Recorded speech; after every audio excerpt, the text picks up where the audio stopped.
Welcome back to the lectures. This lecture will have some introduction to the central approximation of molecular spectroscopy known as the Born-Oppenheimer approximation. Now, this is a very important approximation in all of chemical physics. What you have here is a justification that was proposed by Max Born and Robert Oppenheimer, a physicist and a chemist, in 1927, right after the year when Schrödinger published his equation, the famous Schrödinger equation, and applied this to the solution of the hydrogen atom. Now, many of you have studied in the elementary chemistry that molecular energies can be approximately expressed as sums of independent contributions such as molecular translational motion, rotational motion, the energy due to molecular translational motion, the energy due to molecular rotational motion, the energies of molecular vibration, and electronic energies. Where does this approximation come from? That is essentially what Born and Oppenheimer provided in the beginning. The overall molecular energy represented by the operator, the total energy Hamiltonian, which contains the kinetic energy and the potential energy, is a very difficult term to solve. Okay? Let us look at what is meant by this approximation. Therefore, let me write the Schrödinger equation. Time independent, H psi is equal to E psi, that is in the absence of external fields. And H is of course the sum of the kinetic energy and the potential energy. For the first time I am using the hat symbol, but it's not, I am not consistent with that. It's the kinetic energy of all the atoms and the electrons and the potential energy between the atoms, the nuclei and the electrons.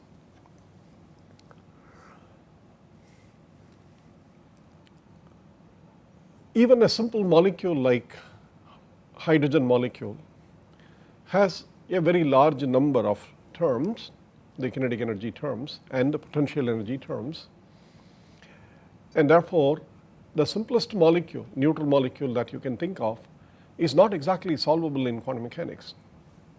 In spectroscopy, of course, we need to know the energy levels of molecular systems in the absence of the electromagnetic radiation or in the absence of the perturbation, the field perturbation. Therefore, it is important for us to have even approximately the picture of molecular energies and molecular quantum mechanical solutions. Born and Oppenheimer approximation plays a crucial role in separating the molecular Hamiltonian problem into two independent, nearly independent problems: electronic energy and nuclear motion energy. They are nearly independent. They are not exactly independent of each other. That is the crux of the whole approximation. The electronic energy essentially leads to what we know today as quantum chemistry, the study of electronic energy, potential energy surfaces for fixed configurations of nuclei, and then the nuclear motion energy, which is essentially what we call as molecular spectroscopy. And the link between the two will turn out to be electronic spectroscopy. We shall see that in this lecture. This is a long lecture, and I must tell you that I do not know how to simplify this into two half an hour or 3 20 minutes or 4 15-minute lectures. It's an important concept, and I would rather take the time to explain to you.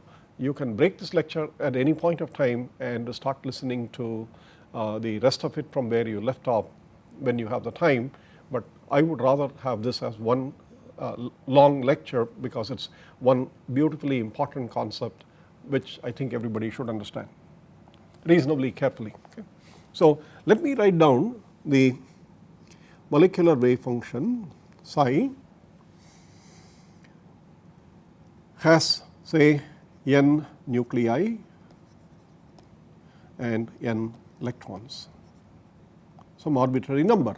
So, let us do this parallelly for hydrogen molecule, 2 new protons and 2 electrons. Okay. If you have to do this for something like carbon 60, there are 60 carbon nuclei and 360 electrons, each carbon having 6 electrons. Now, each nucleus in a 3-dimensional coordinate system has 3 coordinates, and so are the electrons. Each electron has 3 coordinates. Therefore, in the case of hydrogen molecule, you are looking at 12 coordinates, and in the case of carbon 60, you are looking at 420 times 3, 1260 coordinates. So,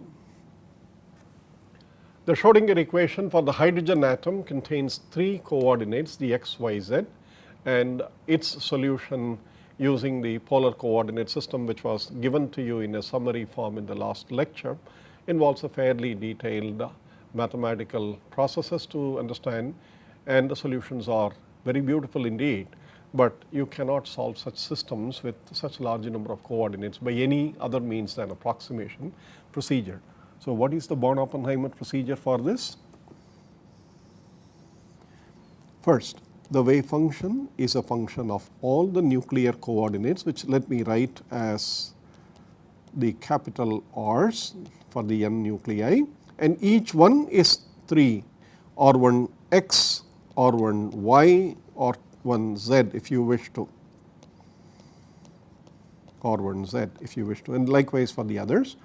And let the electrons be R1, R2, small r's, and Rn.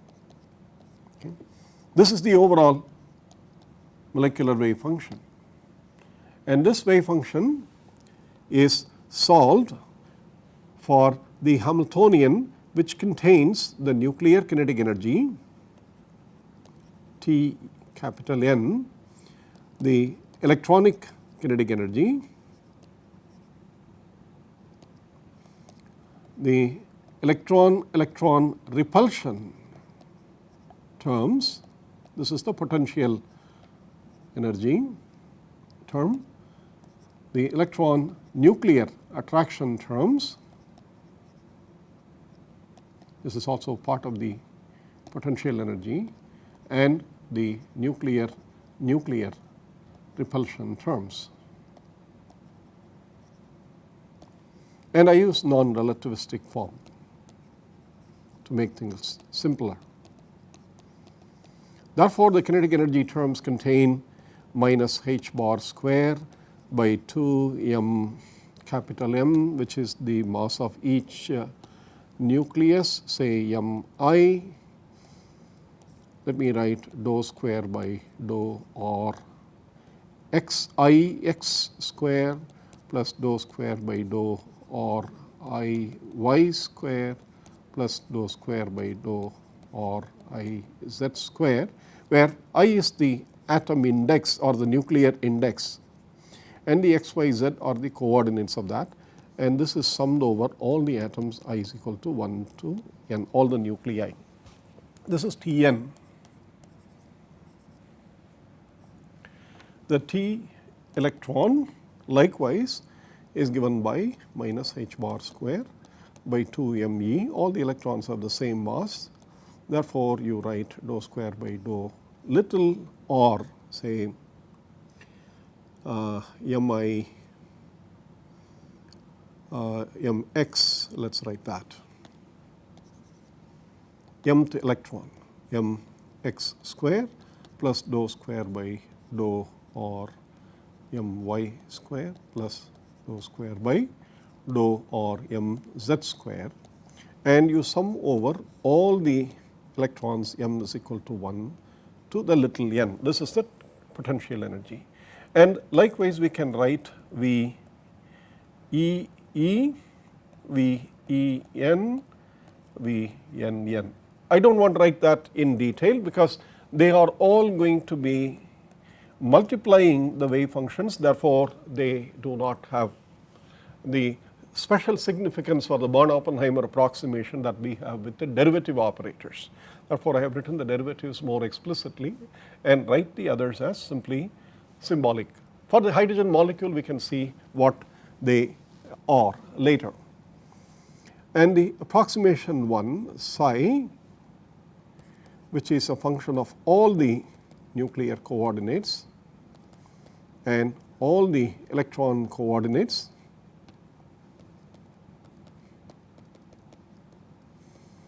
Born and Oppenheimer proposed this to be a product of two terms, one which depends on electronic coordinates and the nuclear coordinates. So, let us write that as R1, R2, or n, the n electrons, and all the nuclear coordinates R1, R2, or capital N, times a psi nuclear, which is only a function of the nuclear coordinates. This is the first of the two steps that Born and Oppenheimer provide in order to reasonably separate the molecular Hamiltonian into two independent, nearly independent domains of problems to be solved. Okay. Electronic wave function is a function of all the coordinates. The nuclear wave function is a function of only the nuclear coordinates. What does that mean?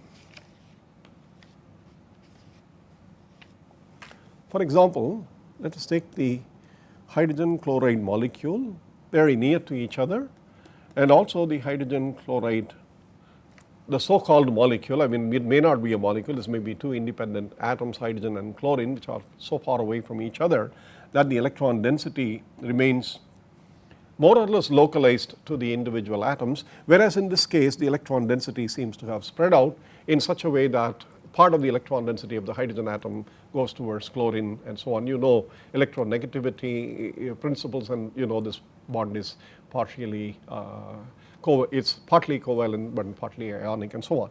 But the point is the following, that the electron density, which is the square of the electronic wave function, is dependent on how far the nuclei are from each other, and there seems to be a change in the electron density as the nuclei come together.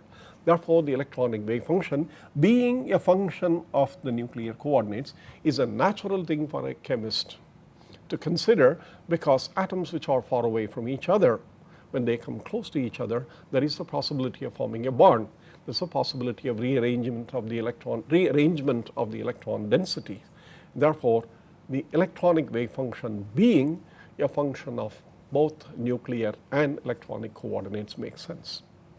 What about the nuclear wave function? Why are they not functions of the electron coordinates? The argument that you find often in textbooks is that the mass of the electron is a very, very small quantity compared to the mass of the proton. It is about 1840 times less. Therefore, for a given kinetic energy, the electrons are much faster moving, v square, mv square if you think about it, half mv square. V is much larger for the electron than for the nuclei in a classical sense. What it means is that the nuclear motion is almost instantly adjusted by the electronic positions, and therefore the nuclear coordinates, the nuclei do not have to worry about the electron density, in a sense that the the nuclear wave functions are nearly independent of the electronic coordinates. The electrons almost instantly readjust themselves to the nuclear position, and therefore, as a first approximation, let us not consider the nuclear wave function also being dependent on the electron coordinates. Leave that out. Nuclei are slow moving, therefore, we are not too worried about the nuclear motion unless we come to molecular spectroscopy. Okay? And we will not worry about its immediate dependence of the electron. The other dependence is far more crucial for chemical bond, and therefore keep the electronic wave function as dependent on nuclear and electronic coordinate. I mean, in a sense, this makes a chemical sense, and with this approximation, Born-Oppenheimer suggests the separation of the overall Hamiltonian as follows.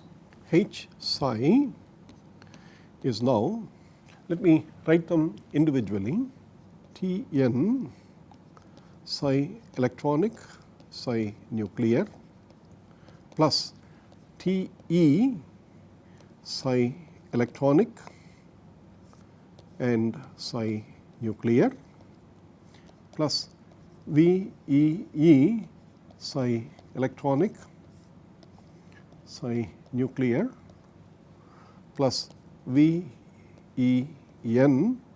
psi electronic times psi nuclear plus VNN psi nuclear times psi electronic, and this is equal to E psi electronic psi nuclear.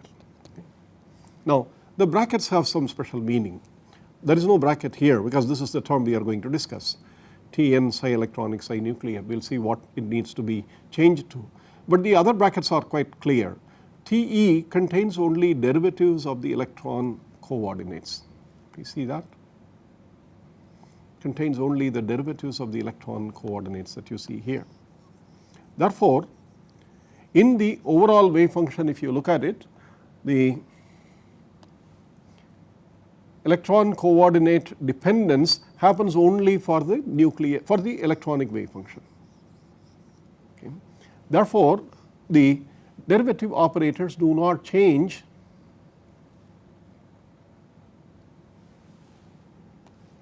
the derivative operator does not change the psi nuclear. So, what it does is it only acts on the psi electronic, therefore, I have put that in bracket. The rest is a multiple, this multiplied by psi nuclear. And potential energies are, even though they are operators, they multiply the wave functions. Therefore, I have put for the electron repulsion the psi electronic together, the electron nuclear attraction the psi electronic together, and the nuclear with the psi nuclear, because it is possible with this to separate the Hamiltonian. What about the Tn psi electronic psi nuclear? The crux of the approximation is there only. Tn, please remember, contains the derivative operator dou square dou Ri square, x, y, z if you wish to. Therefore, when it acts on psi electronic and psi nuclear, remember both of these are dependent on the nuclear coordinates. So, the derivative acts on something like a function u of r, v of r. If you want to write this specifically Ri. So, dou square by dou Ri square. Okay. Now, remember that the derivative rule is that if you have a function say d by dx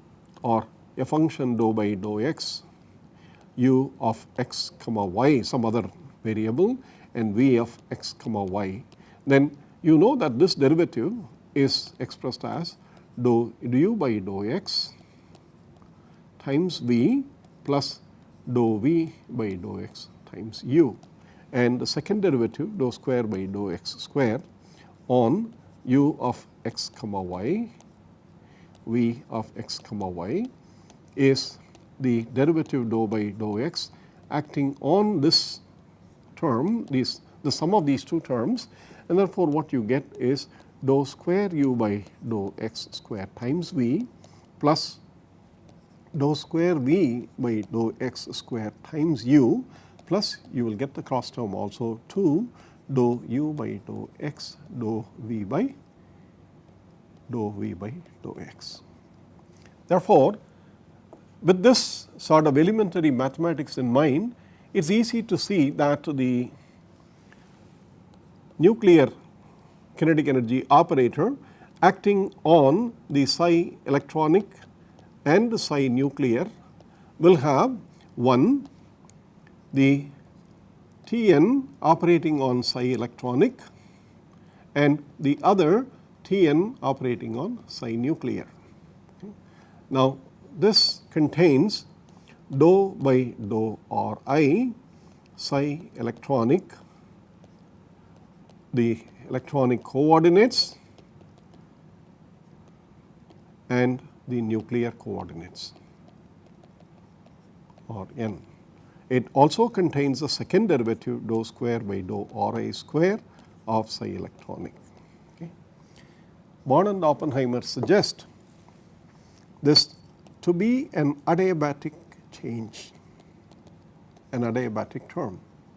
In physics and in thermodynamics and in chemistry, adiabatic means slow passage or change that happens slowly, change that is slow. So, what is the slow here?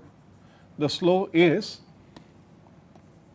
that we refer to here is that the electronic wave function that you see here is actually a function of the nuclear coordinates, but the derivative of the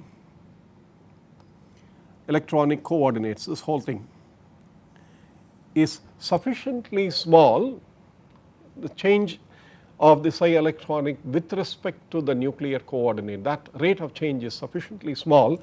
That is the reason why it is called adiabatic.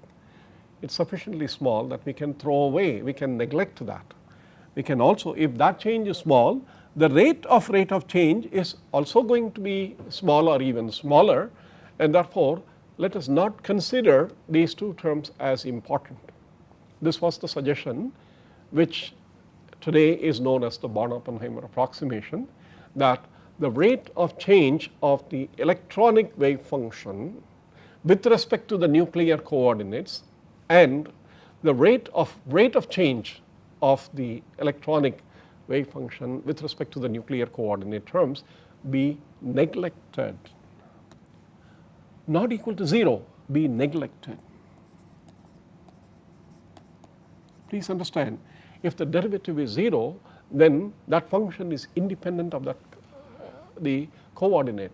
But we have assumed that the wave function to be dependent on the nuclear coordinates because we argued that the electron densities keep changing when the nuclei come together.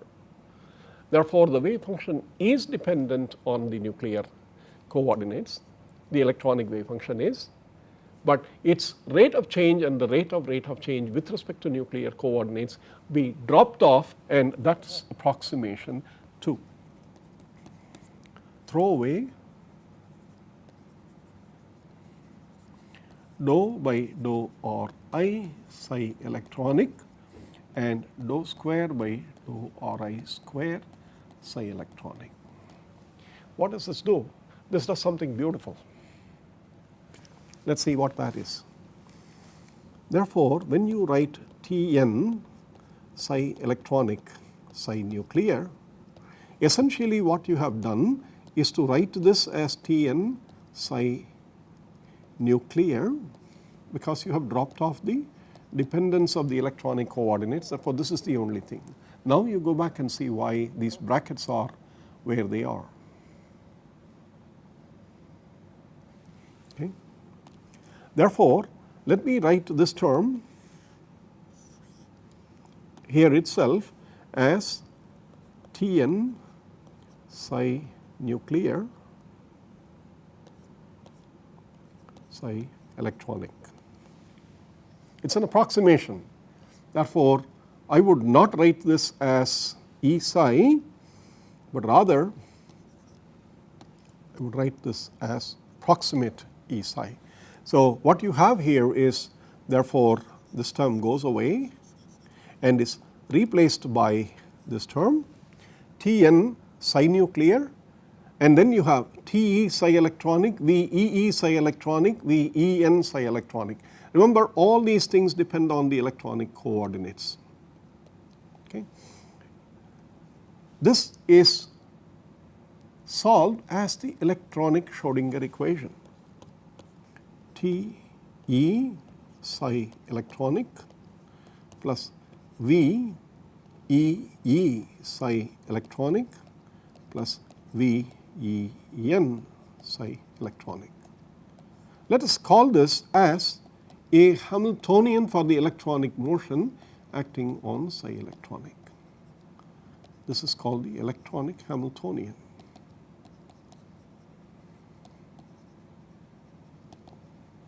Defined for very specific positions of the nuclear coordinates. Defined for specific choice of nuclear coordinates.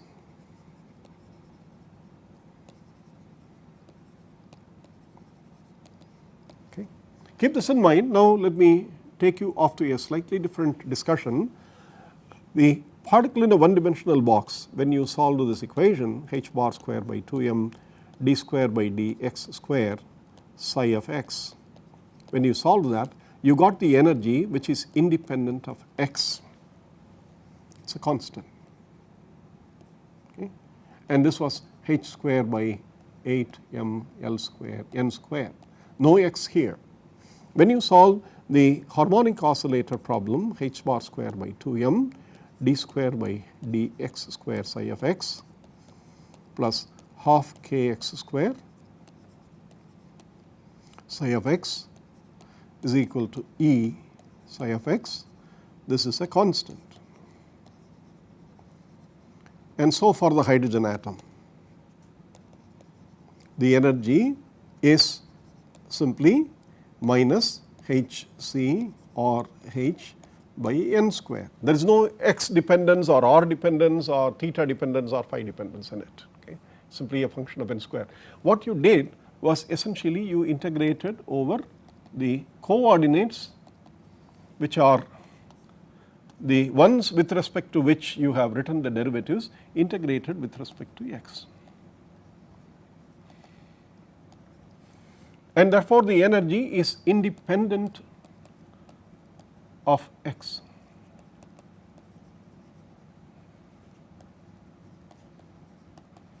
Now with this, let us go back and look at this one. When you solve the Schrodinger equation for the electronic Hamiltonian as written here, the solution of this, if it is to be written as EE psi electronic, if that is a Schrodinger equation for the electronic motion, the EE is a constant with respect to all the electron coordinates of this Hamiltonian, all of them. However, the EE is a function of the nuclear coordinates, because in the process of solving it you do not touch the nuclear coordinates, you leave them they are as they are. You solve this problem for each set of nuclear coordinates, and when you solve you will get many energies like the particle in a box or like the harmonic oscillator or like the hydrogen atom. You get a whole lot of energies and you get a whole lot of wave functions, all of which are for one configuration of the nuclear coordinates n, because the VEN depends on both the electron coordinates as well as the nuclear position coordinates. Therefore you do not change the nuclear coordinates, keep them to a fixed value, clamp them, and that is called clamped nuclei approximation. Solving HE psi E for one set of Ri gives you EE, which is a function of that Ri times psi E. Change to another set of Ri, you will get again another solution psi E prime, which will give you EE prime, some other value Ri This is a different set of coordinates and psi e prime. Therefore, what you do is that you solve the electronic equation for each and every possible set of coordinates of all the nuclei, and in that process you generate electronic energies E, which are functions of the position of the nuclei. What does this do?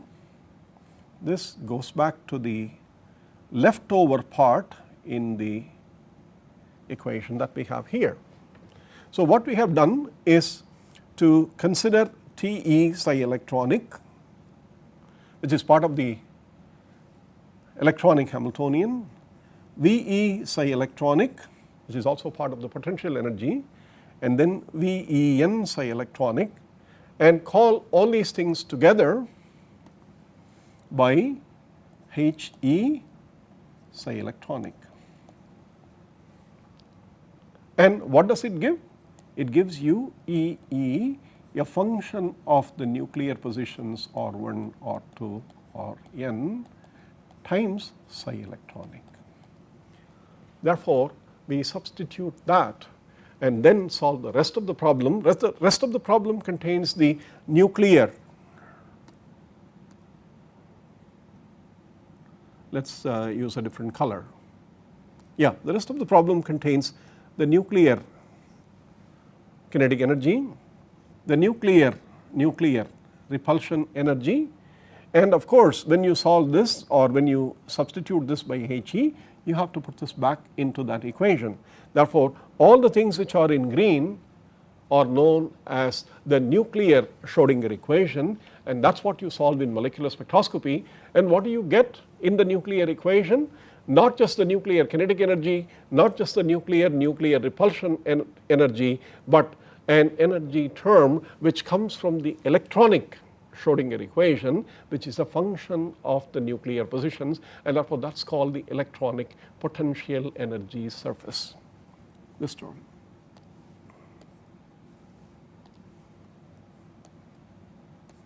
Potential energy surface.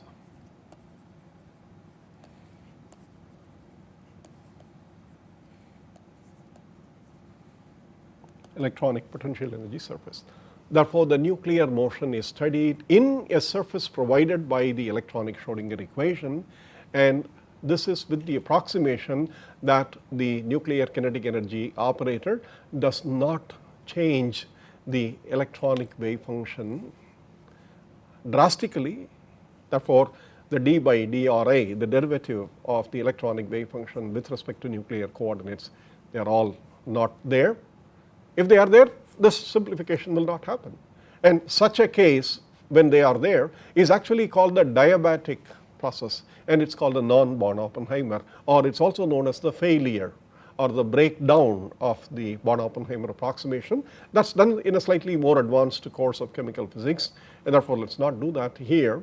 For all our purposes, we will stick to the simple Born-Oppenheimer approximation, the adiabatic potential energy surface. This is called adiabatic electronic potential energy surface, okay, which provides the potential energy surface for the nuclei to dance, for the nuclei to move around. And therefore, the nuclear motion Hamiltonian, which is largely considered to be the motion of the nuclei being translational motion of the whole molecule. Electrons are very light, therefore, you can replace that much of the motion, the mass is due to the nuclei, translational motion of the nuclei, the rotational motion of the atoms, and the vibrational motion of the relative displacements of the nuclei with respect to each other.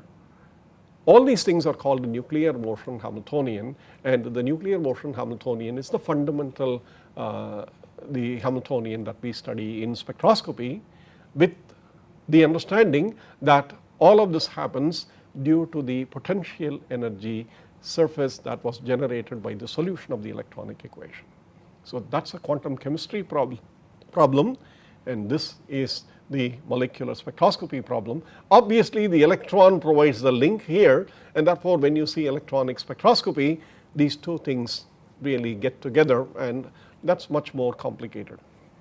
So let me summarize this part of the lecture, namely the Born-Oppenheimer approximation. One is psi total is expressed as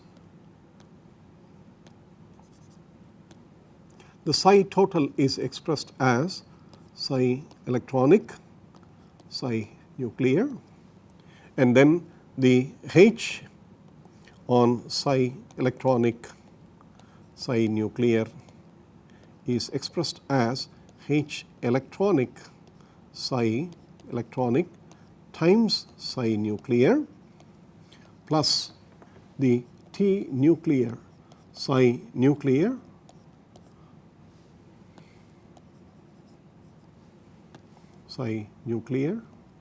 times psi electronic plus VNN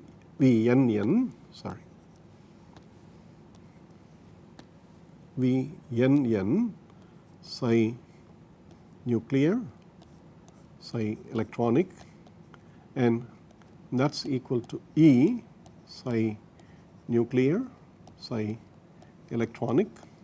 And what we shall do is obviously replace this by E, which is a function of the nuclear coordinates, all of them psi electronic. So, now with this form you see that the psi electronic is a multiple to the entire function. So, you can get rid of that, and that. And what you get is of course the nuclear Hamiltonian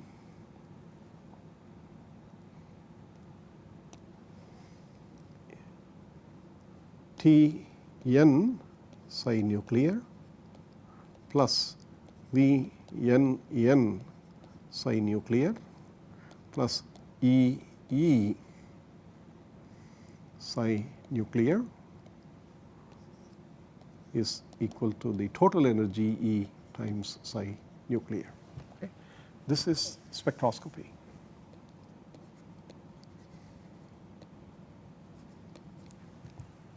This is quantum chemistry.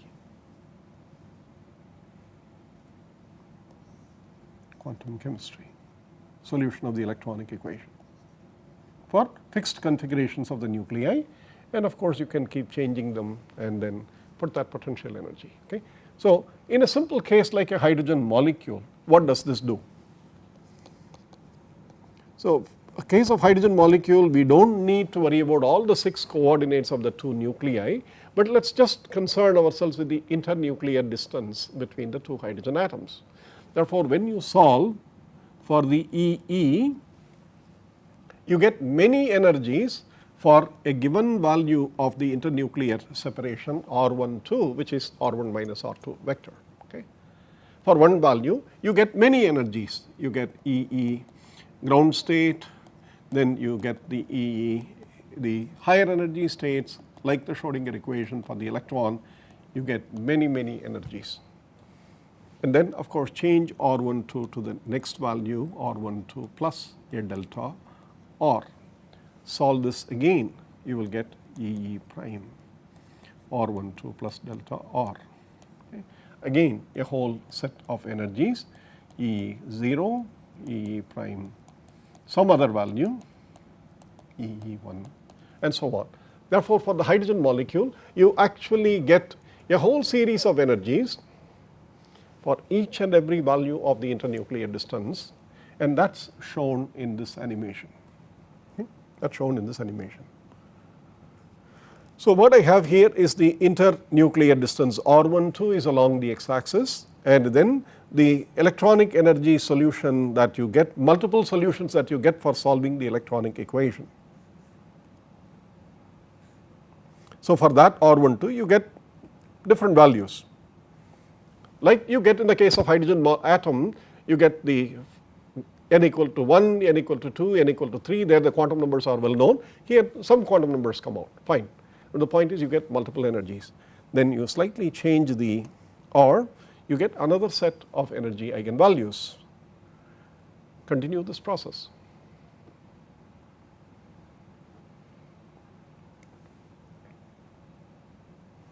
You get many such things, and of course you can draw using these points which are created from the solutions of the hydrogen molecule here. Of course, what you can do is I have colored them to show that the lowest energy solution for each value of the nuclear configuration is all in blue.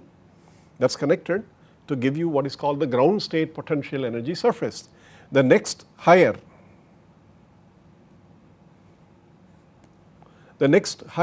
energy, the second energy for each and every such configuration that you get, which I have connected using a red line, is called the first excited electronic state energy, and then you have the second excited state electronic energy, the third excited state electronic energy, and so on. Okay? Therefore, you see how the electronic energy surfaces which you are normally drawn in your elementary spectroscopy classes, how they come from a deeper understanding of the molecular Hamiltonian and the approximations provided by which we are able to reproduce these electronic energy states. This is the essence of Born-Oppenheimer approximation, and I would want you to go back and think about the same thing using some other molecular system instead of hydrogen molecule. If you have a slightly more complex molecule, even a triatomic molecule, you will see that the coordinates, the nuclear coordinates for a triatomic molecule, there are 9 coordinates. Taking the translational motion away from this picture, which takes 3 coordinates out of them, and taking the rotational motion also away from them, you have 3 vibrational what are called coordinates, internuclear coordinates, and the potential energy for the electron is a function of these 3 nuclear coordinates. Therefore, the potential energy is not a graph, it is a function of 3 variables. Therefore, it is a surface, it is actually a 3-dimensional surface. 4-dimensional surface because you need 3 coordinates to represent, and the 4th dimension is the actual point. Therefore, even a triatomic molecule, you need a 4-dimensional system to actually plot. People use color as the 4th dimension to indicate such potential energy surfaces. But if you have an n-atom molecule, in general there are 3n minus 6 such vibrational coordinates for a nonlinear molecule, what are called independent coordinates, leaving the translation and rotation out, 3 each. You have 3n minus 6 independent coordinates, and these are called the normal coordinates, and these normal coordinates determine the electronic energy surface. The electronic energy surface is 3n minus 5 dimensional because 3n minus 6 coordinates and the dimension for plotting that. So, it is impossible to plot potential energy surfaces for any real molecule in a visual form, and what you do is to use what are called constant energy surfaces or constant coordinate surfaces. You do them, the contour maps are used, and there is a lot of information which has been generated in the last 70 years on many small molecular systems on these potential energy surfaces, ground state, the excited state, and the higher energy excited states, and so on. Therefore, that is a whole field of quantum chemistry which provides such surfaces for us to understand molecular motion through spectroscopic means. In that sense, Born-Oppenheimer approximation separates nuclear to electronic. In the next part to this, another 15-20 minutes, in the next lecture, I will tell you how such a model, when it is applied to rotations and vibrations, it also gives you another separation at a lower level to give you what is called the microwave spectroscopy, and then what is known as the infrared spectroscopy, and then the coupling between these microwave and infrared spectroscopy as rotational, vibrational spectroscopy, and so on. Therefore, applying this Born-Oppenheimer approximation in the sequential form, it is possible for us to express the Hamiltonian as approximate sums, but the procedure is approximate. Thank you.